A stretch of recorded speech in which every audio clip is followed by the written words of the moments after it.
Good morning, everyone. Thank you for attending this webinar. This is our fourth webinar around the ISO 19650 guidance.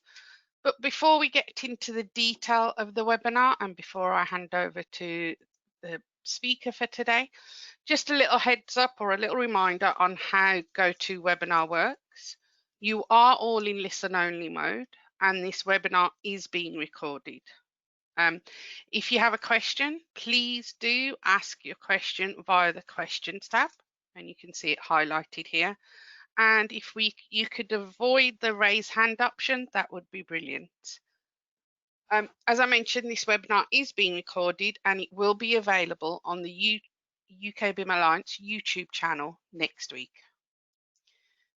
So we've had 3 webinars yesterday and we have 2 taking place today. I'm going to hand over to Jack in about 5 minutes or so, where he'll take us through the tendering and appointment side of things. And then at 2 o'clock this afternoon, we have the information delivery planning webinar with John Ford. Now I'm going to show a quick video where we talk about the guidance and you will hear from Sarah Davison and David Churcher. So let me just play this video.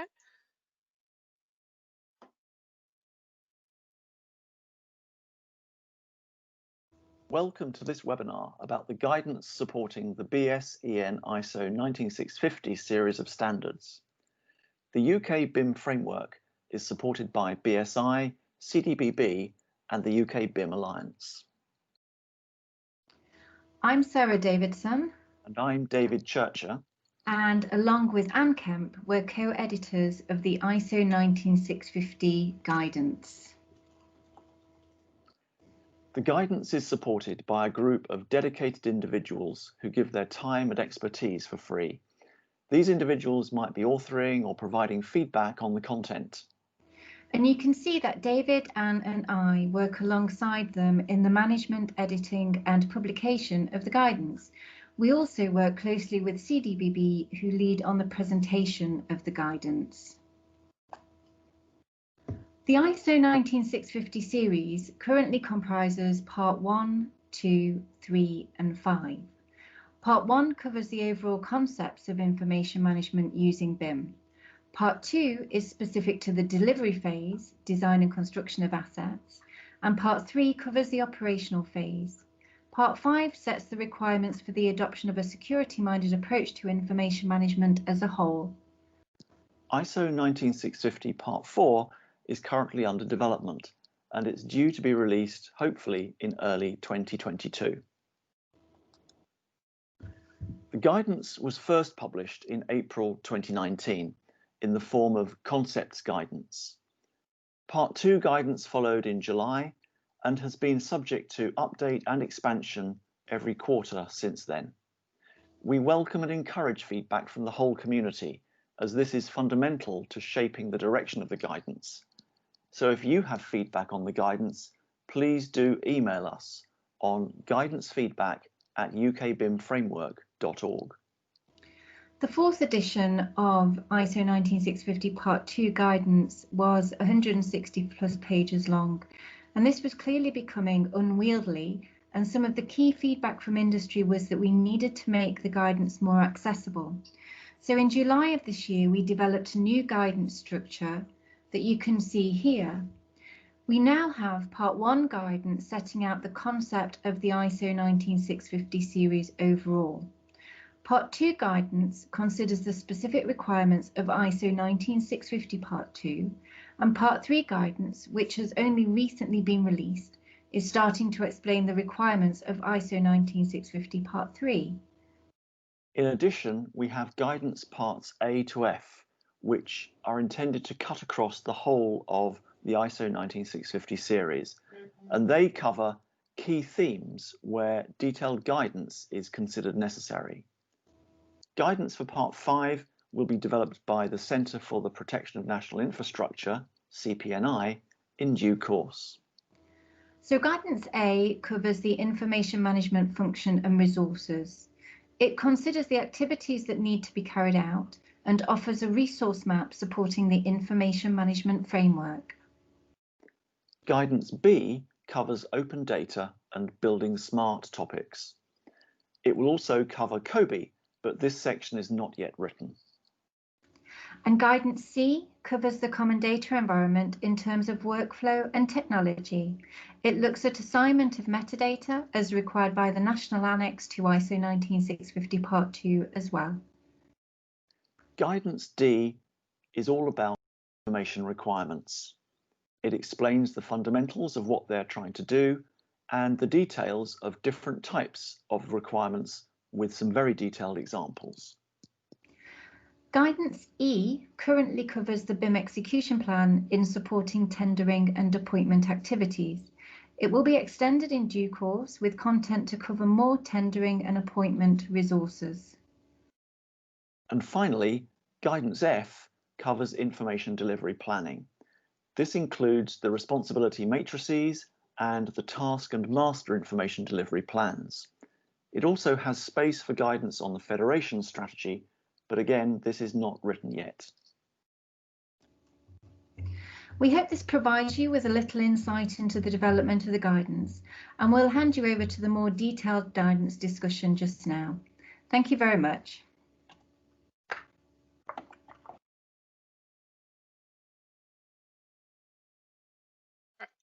Thank you, Sarah. Thank you, David. I'm going to hand over to Jack Dearlove now, who is going to take us through guidance, party, tendering and appointment. So Jack, over to you.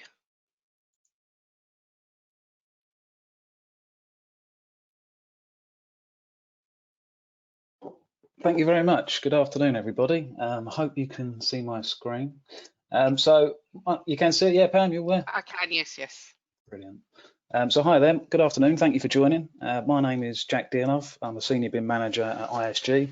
I've been working in the construction industry since 2003, and my first 3D project was in 2008. Since then, I've been working in a BIM environment and delivered multiple BIM Level 2 projects and bespoke BIM outputs on projects of scale from 8 million up to 1 billion hyperscale data center campuses.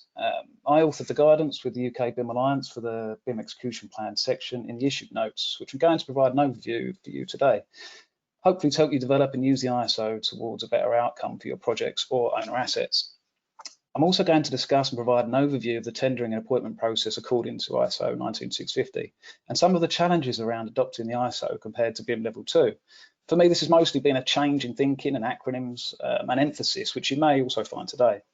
Please note, as Sarah mentioned a minute ago, the guidance party is in development. There will be an update to this section in due course. However, the BET forms a key part of this appointment process under Part E and was the initial focus of this section. The ISO moves us towards that digital transformation, which hopefully you've seen from the other presentations we've had over the last day. And in response to that, makes the BET a subset of the overarching response to that digital implementation. This is demonstrated by the BEP is used as one of the many resources to deliver a project within the ISO process. The BEP is therefore a key resource, but not as we would normally expect to see it under the PAS or BIM Level 2 requirement. The ISO also assists with the appointment process and what is required of each of the key stakeholders in terms of actions and responses. It may be a challenge to adopt if you were familiar with the BS 1192 or BIM Level 2 process, as I mentioned a minute ago. But in reality, I've found the ISO simpler, less prescriptive, but also more direct, with an information need from the client being of the utmost driver. It provides a structure to realise digital information management and all the benefit that goes with it. This means that the work practices and processes required by the ISO 19650 series need to be embedded within everyday working arrangements and workflows if the anticipated efficiencies are to be realised. This requires a transition to new business as usual, which may involve time and financial investment in skills, tools, and business process re-engineering. An ISO is broader than a BIM standard. To meet this standard and to adopt it, clients, owners, or asset managers will need to engage in order to instruct the designers and main contractors.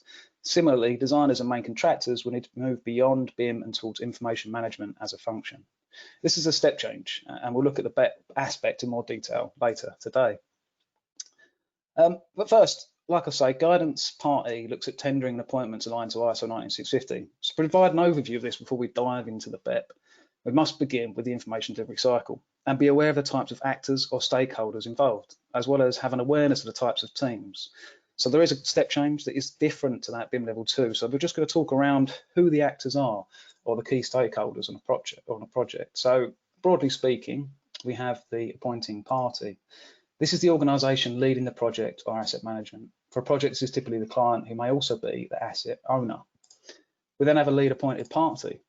This is the person or business who is accountable for coordinating information exchange between task teams or between a delivery team and the appointing party. We then have appointed party, anyone generating information about the project, for example, a contractor, subcontractor, supplier, or consultant. So these are the types of actors that we have within the ISO 19650.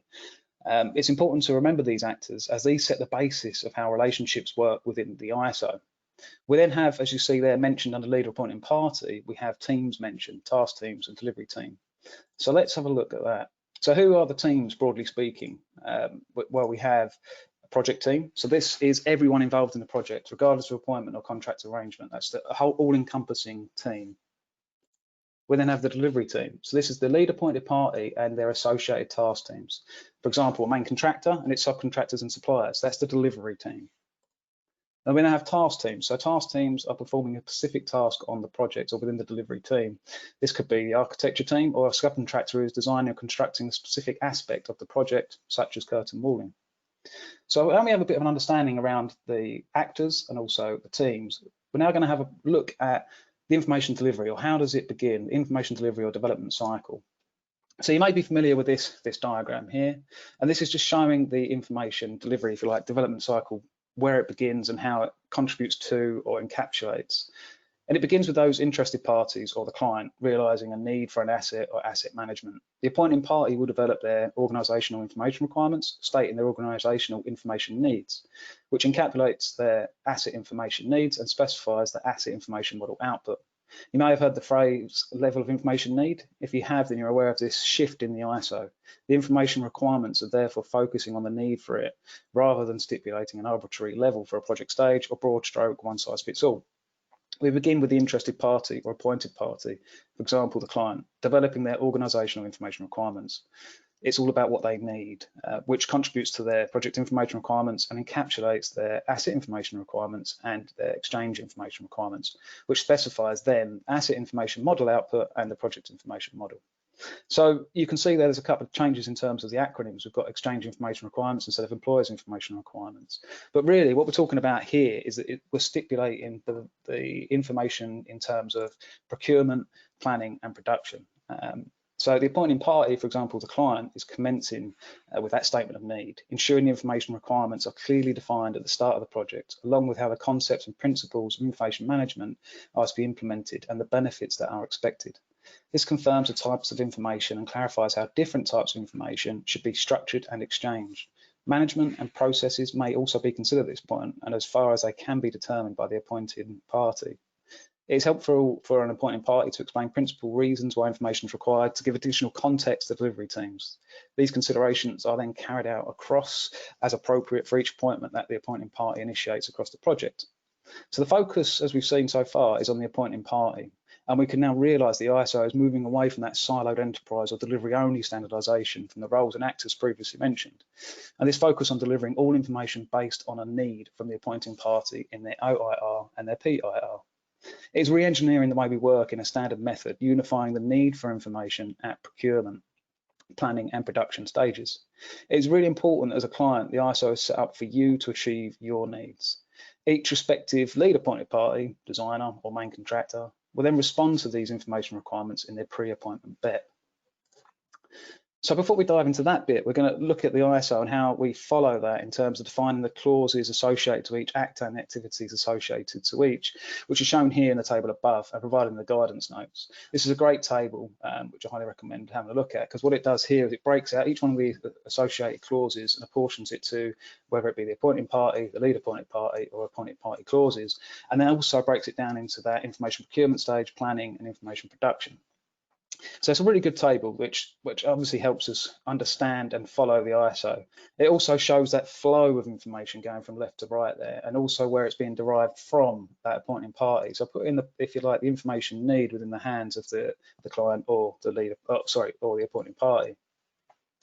Within this, also within the ISO, and this will follow if you understand the ISO and you've seen it, also within this, there's many resources that the ISO stipulates, which we should provide to ensure that the information requirements are met and achieved. These fall broadly into invitation for tender resources, tender response resources, and appointment resources, which you can see here, again, another table from the guidance notes there. And you can see that here there's lots of resources and content that's going to be created as part of this ISO process. Right at the top left there, we have the OIR, which is created by the appointing party. It's an organisational level of requirements, and that's really going to be the starting point, if you like, or the commencement of these the information delivery cycle. What we can see here from this table is that each one of the resources is apportioned to an actor that we spoke about earlier, and also the status and the project stages when it might happen. You may also notice that the BEP is only just one of these resources of a plethora of resources that are available within the ISO process.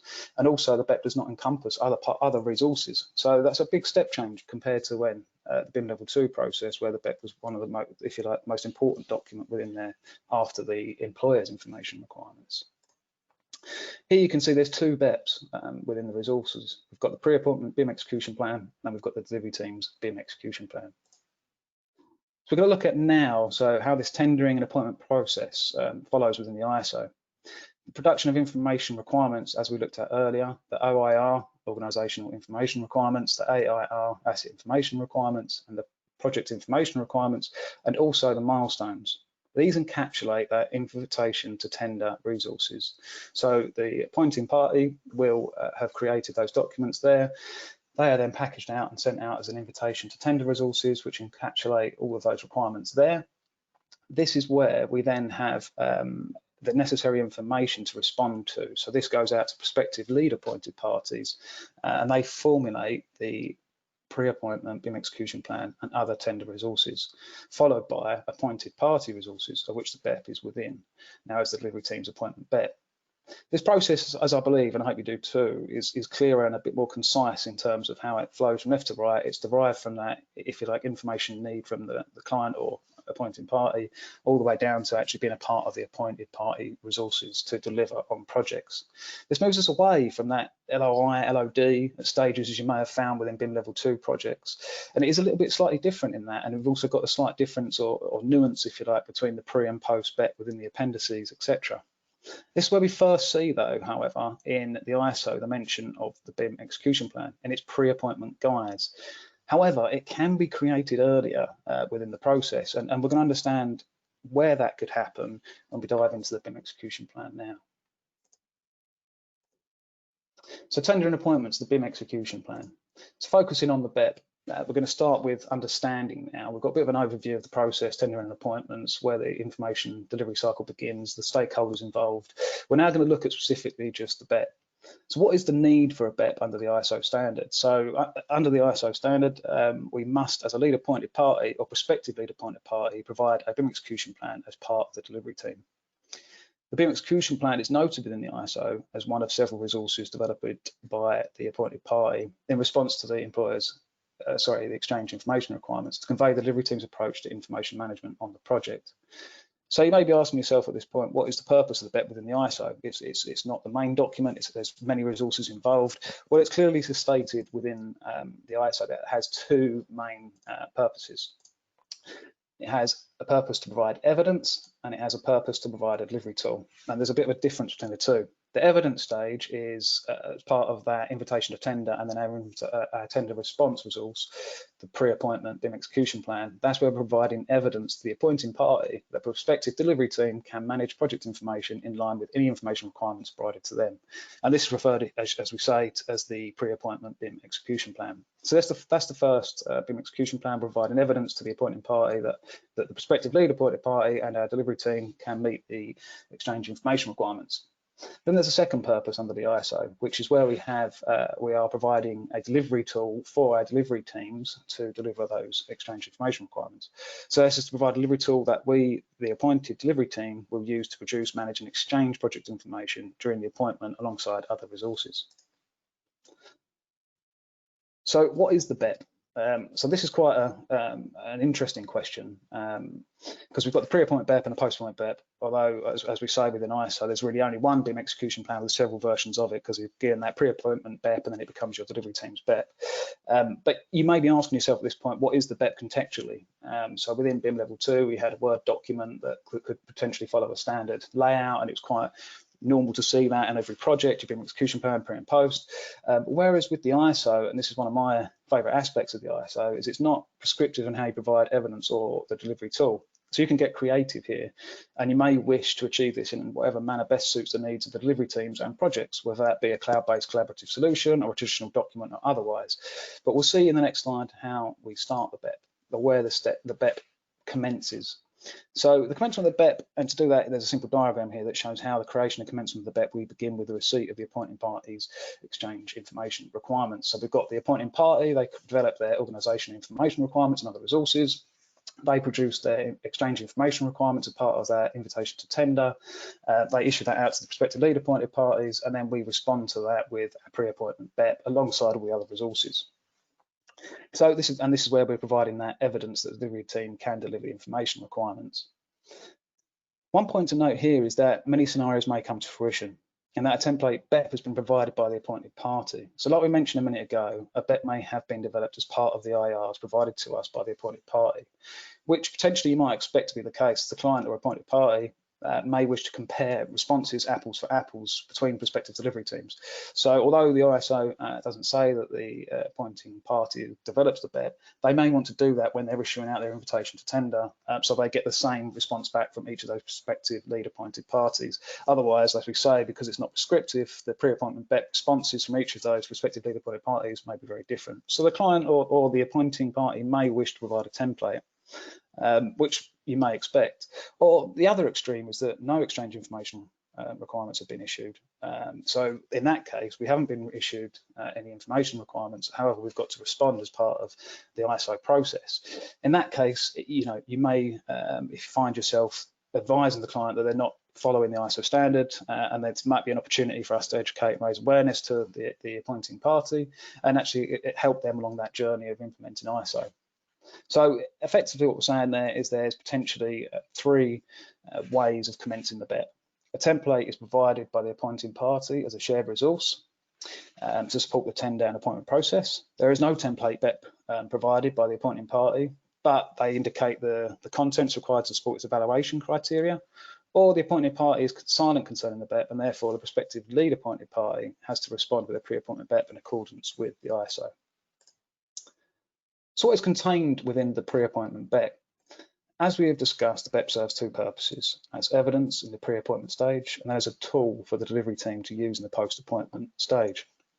Focusing on the evidence-based pre-appointment BEP, the ISO provides us with recommended contents and key considerations in the establishment of delivery team's BEP.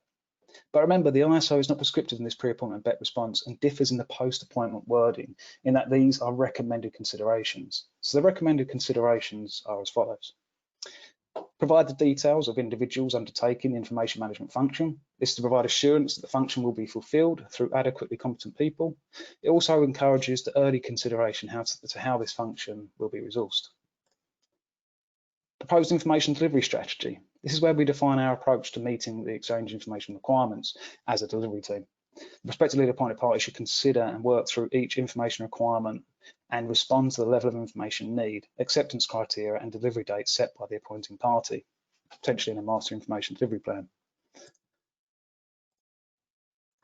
We also have objectives and goals to produce collaborative information, organisational structure and commercial relationships of the delivery team, the split of the delivery team into potential task teams, and the relationship between the appointed parties and task teams might be a straightforward one-to-one, or it might be more complicated. So multiple appointed parties forming a multidisciplinary task team, or one appointed party providing several task teams. So you want to clarify that here as part of your pre-appointment BEP. You also have the proposed federation strategy to be adopted by the delivery team. And this might be an information container structure. It might be in the form of a work breakdown structure for those who are more project controls focused, which enables information to be developed simultaneously. We then have a high-level delivery high-level responsibility matrix. So this matrix will list all appropriate elements within the information model and stipulate a responsible party and the deliverable required for each element. For example, an element of the information model might be the cost model. The deliverables associated with this element would be order of cost estimates and cost plans, and the responsible party would be the prospective quantity surveyor, as an example. We then have proposed adds amends to project information production methods and procedures, if there are any. The pre-appointment BEP gives us an opportunity for the delivery team to propose any additional methods and procedures that they require or would recommend over and above what is specified by the appointing party. For example, the appointing party may not have considered information production methods and procedures for the capture and delivery of existing asset information for a refurbishment project. So the pre-appointment BEP may set out proposed methods for this, including potential security protocols. So that's quite important for, say, potentially if you're capturing the base build information. Proposed adds amends to the project information standard, if there are any again. The pre-appointment BEP gives us an opportunity for the delivery team to propose any addition to the information standard that they require or would recommend over and above what is specified by the appointing party. This could, for example, be a room or space referencing system to enable us with our room data sheets or like. It's really important, this part, because the proposed adds and amends are key for the delivery team. As we have said, the pre-appointment BEP is in response to the IRs and how the lead appointed party and the delivery team will meet these. However, the delivery team may need crucial additional requirements to deliver the project, and these should be added here. Because don't forget that the EIRs have been based on the OIRs, and that's for the client or the appointed party to deliver and to meet. So we want to be able to respond to that and also supplement what we need to deliver against those EIRs. The last one, which is most of you probably will be familiar with, as it's something that's really important to collaboration, is the proposed schedule of software, hardware, and IT infrastructure. For example, identifying a schedule, listing the software versions, hardware, and IT to be used by the delivery team. This is important to enable collaboration and interaction between the task teams, delivery teams, and the appointing party. This is a fundamental consideration for wider interoperability, and it's something that you will be familiar with if you've delivered BIM Level 2 projects previously. So we've looked at the pre-appointment BEP, where it's evidence to show that we can deliver against those EIRs as a delivery team. We're now going to look at the post-appointment BEP. So now this is the change from evidence to now being a tool. So the delivery team's BEP is post-appointment, and this document is key as it will form part of the appointment resources. And therefore, there is a requirement under the ISO for the teams to confirm the contents and methods, etc., stated within the BEP. It is a formal appointment resource. It will need to be subject to a change management process throughout the duration of the appointment. For example, as more appointed parties join the delivery team. It is now finalised and the pre-appointment BEP is revisited and updated as required. This might involve the review of how content is presented relating to the project's information standard, the project's information production methods and procedures, and also the proposed federation strategy. It is therefore a continuation of the pre-appointment BEP, now confirmed between the appointed party and the lead appointed party, and the lead appointed party and each of their appointed parties. So it's really important to get that confirmed and as we say, captured, and any changes or any updates required as part of a change management process, as it is an appointment resource. We update and confirm the following 4 items, which is the responsibility and names of individuals who undertake the information management function, the schedule of software, hardware, and IT infrastructure that the delivery team will use, the delivery team's information delivery strategy, and the delivery team's high-level responsibility matrix. So the key takeaways from are that the BEP is not created in the same vein as within the PAS and BIM Level 2 process. It's not as prescriptive, nor is it defined in the medium as to its delivery. It serves 2 purposes, one as evidence in how the lead appointed party and delivery team will meet the exchange information requirements during the tendering process, and then as a tool for the delivery team to meet information requirements and information management function during the delivery phase. It is either provided as a template in the invitation to tender resources by the appointed party, or it is developed in response by the lead appointed party. In either case, it is confirmed at the appointment phase and included in the appointment resources. It is in response to those EIRs. It is project specific, and it is specific to the EIRs, which should be unique per appointing party, as these are based from the OIR, PIR, AIRs for each appointing party or client. The BEP is different to what we would normally associate a BEP with a BIM Level 2. The process and needs are very different. ISO is focused on information management and the appointing party's needs. And finally, the BEP is, as we say, one of many resources under ISO 19650. BEP contains details of individuals responsible for the information management function, schedule of software, hardware, and IT, high-level responsibility matrix, the information delivery strategy, the federation strategy, and the master information delivery plan. Pre-appointment BEP is developed by the respective lead appointed party on behalf of the respective delivery team.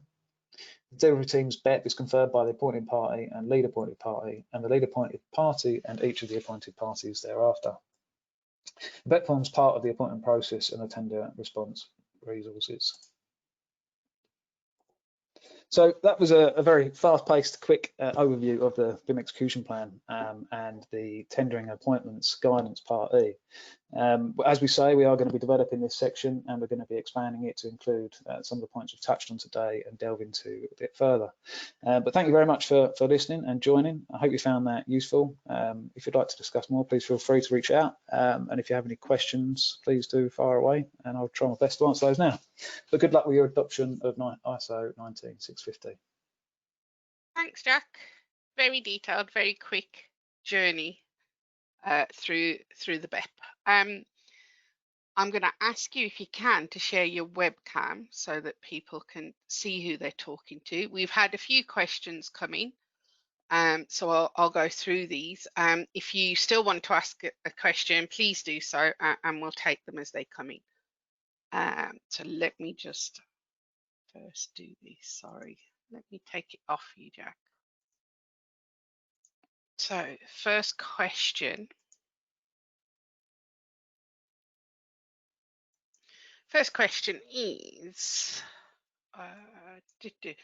it was noted that the appointed parties generate information. Does this apply to lead appointed parties, as the ISO 19650 Part 2 states only task teams generate information? I think I was muted there.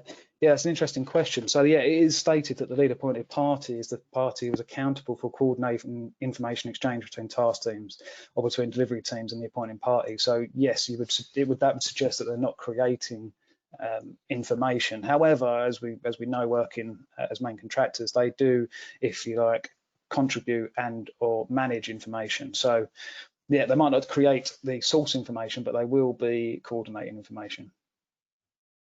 Okay, thank you. What if the procurement method does not have a tender stage, e.g. design, build, or IPI, IPD? When would both BEPs be produced? That's a very interesting question again. So I would assume that even though, so yeah, on IPD or similar, you'll still have that initial phase of creating the organisational information requirements and then the subset of that. So when those information requirements are created by the owner or owner asset, they will then provide a need to be met, and at that point is when you would then reply to that need. So it may not be a part of, say, the tender process as such, but it will be a part of the process of appointments and also a process of creating a response and a delivery plan to meet those requirements. Okay, thank you. What process do you use to review the EIR so a pre-appointment BEP can be produced? How do you deal with the BIM waffle, in quotation marks, unachievable expectations or vague requirements?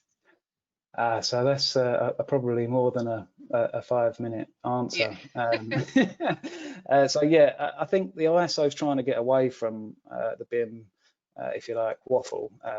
That's an interesting term. Not heard that acronym before. So yeah, it's trying to get away from that, and it's trying to base the delivery and the conversation around the information need from the client or the appointing party. So it's trying to focus on that need rather than just saying that we need to provide a level of information, like we said earlier, about arbitrary project stages needing to meet a certain level of detail, a certain level of information. It's not about that. It's more about getting the appointing party to develop their information need and then stipulating that to the teams that are going to deliver it. So I think the ISO is trying to get away from the waffle, if you like, the BIM waffle, and it's also putting the emphasis on the appointing party to be clear in what they are asking for. Okay. Should the high-level responsibility matrix be a binding document?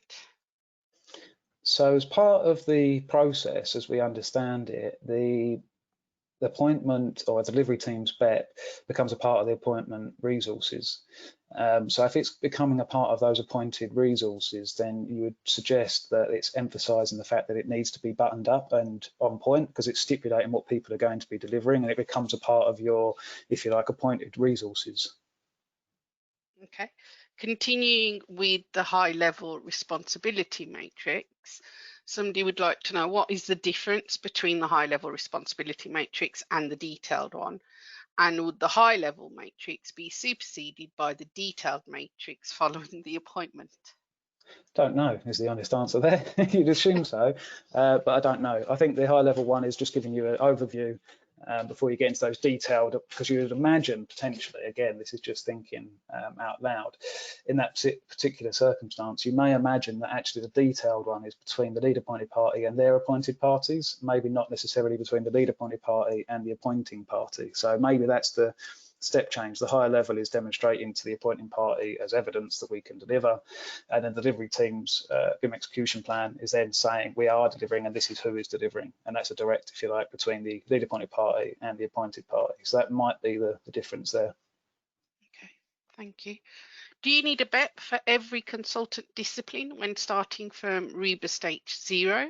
Who is the lead appointed party when an appointing party is being developed to deliver a project through REBA up to appointment of a main contractor?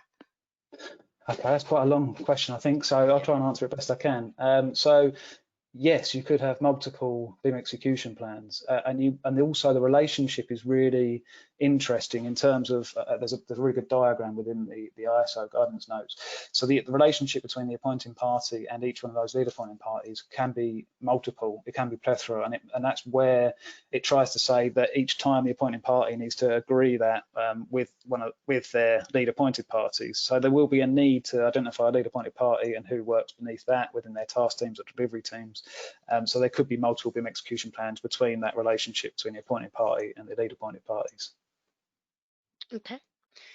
What is the difference between the PIM, sorry, and the federated model? I'm trying to avoid the acronyms, but it can't be helped.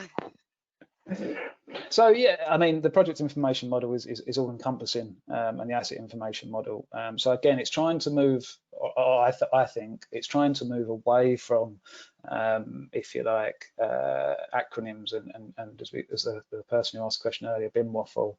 We're looking at an information deliverable. So the information deliverables at the end of the project are going to be that asset information model and the project information model. A federated model will be a part of your delivery team's information exchanges to achieve those. So that's prior to that output. So it's the federated model is being used to achieve the asset information model and the project information model, which you would define, one would assume, underneath the federation strategy within your appointment or delivery team's BIM execution plan. Okay, and this will probably be the final question. When it comes to BEPS, can there be a combined one, or will there be different BIM execution plans for each lead appointed party? So again, this is what I like about the ISO, although at the same time it's probably difficult. But the emphasis is on the lead appointed, or sorry, the emphasis is on the appointing party, on the, if you like, the client. It's down to the client to decide what they want to work with. So we may not have a BEP template. It may be down to each lead appointed party to develop their own BEP. The BEP doesn't need to be a document. It could take form of whatever shape the lead appointed party decides in their response. Whereas if the client or the appointing party stipulates what that BEP template looks like, then we might get, like we said earlier, apples for apples comparison between the lead appointed parties. If it's left open to interpretation, each lead appointed party could, as I think this question is alluding to, end up with a result. We have multiple different BIM execution plans which don't look like the same, although they may have similar information contained within. So I'd leave it down to the lead appointed part, or sorry, the appointing party, the client, to decide what that BIM execution plan is going to look like, how many there's going to be of them, and whether or not there needs to be one, or whether it's going to be a cloud-based portal, or whatever that format takes. Okay. Well, thank you for that, Jack. Really detailed, really fast-flowing presentation. I wish I had a penny for every time the words lead appointed party, appointing party, and appointed party were mentioned. But well done. It was very clear. Thank you for that. Thank you very much. You're more than welcome. A reminder to everyone, this is being recorded and will be available on the YouTube channel next week. And at 2 o'clock today, we have the final session of all the guidance webinars, and that's about information delivery planning, and that'll be with John Ford. Thank you again, Jack, and thank you everyone for listening. I'm going to end the webinar now. Thanks all. Bye-bye.